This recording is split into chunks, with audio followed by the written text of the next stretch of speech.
Well, folks, today I'm going to talk about something that is really hard for me to discuss, but I'm going to bring it up. And whether you believe me or whether you believe them, that's on you. I know the truth. God knows the truth. And I'm good with that. January 29th,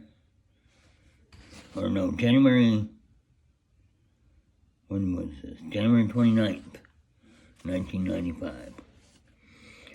There was a robbery taking place at a gas shop when I was working security for guard right security in Norfolk, Nebraska. And it was a cold night, as I recall. And there was a fresh snow on the ground. It snowed that night. See, I was working nights, and I was going to school during the day at Northeast Community College. I wanted to be a cop. And now I don't want nothing to do with cops. But that's neither here nor there. So, and that has a lot to do with my opinions about some things. Mostly the police haven't done anything for me as far as getting people arrested and charged in various things in my cases. So, that's that. But Todd Cook entered the gas shop and robbed and did severe bodily harm to the worker there. And the reason my fingerprints were in there is simple. I used to go in there all the time when I worked at gas shop. I don't know Todd Cook. And never heard of him before that night. But I'm PI 153 in the Supreme Court statement of the case, the Nebraska Supreme Court statement of the case, which I have on my old Facebook page.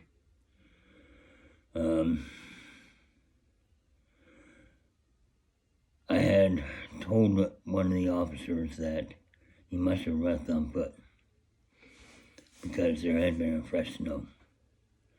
And, they had him on videotape robbing the store. And they found a weapon in his home. So, there's that. And he pled guilty to it. So there's that. They used the videotape, the police used the Norfolk Police Department used the videotape to identify Cook and Shane McManaman as a co-defendant. And they did all this over $206. That was in the register. See, most people don't know that most of them gas stations, they don't keep a lot of money in the registers at any given time anymore. And partly because of this, they were just getting robbed. And, I got the Supreme Court statement of the case here. And Cook has a long history of violence, according to this. And November 2nd, 1995, Cook pled guilty. And I won't say what his crimes are, but needless to say, a person died in the Ellen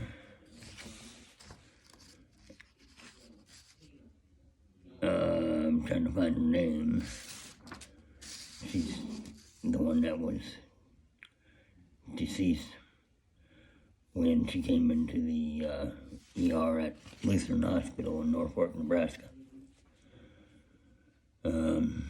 It just says Ellen Gill. There it is. And according to this, see, there was a mix-up with KY3, I believe, in this case, because KY3 thought I had something to do with Starkweather. And nothing to do with Starkweather. Starkweather happened before I was born. Actually, in the 50s, late 50s, I believe. And anyway, this is the case that got me mentioned on Paul Harvey. And Paul Harvey was a news broadcaster. And he did a thing called The Rest of the Story. And that's where I got mentioned on there. And, you know,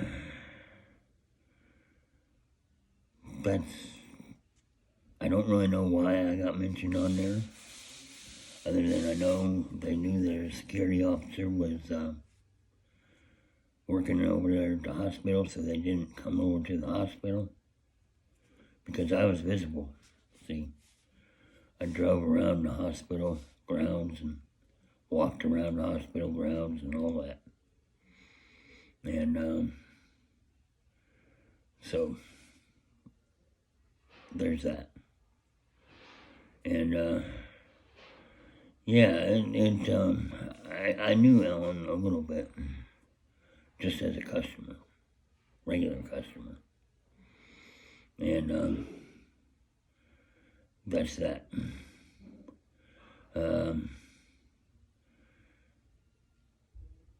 It was difficult to deal with that case. And, you know, cops, they see a lot. They see it all, really. And, you know, today I can talk about it. If you look up the statement of the case and look that all up, you'll figure it out. And do your own research, media. And with that, Merry Christmas and Happy New Year. Good night.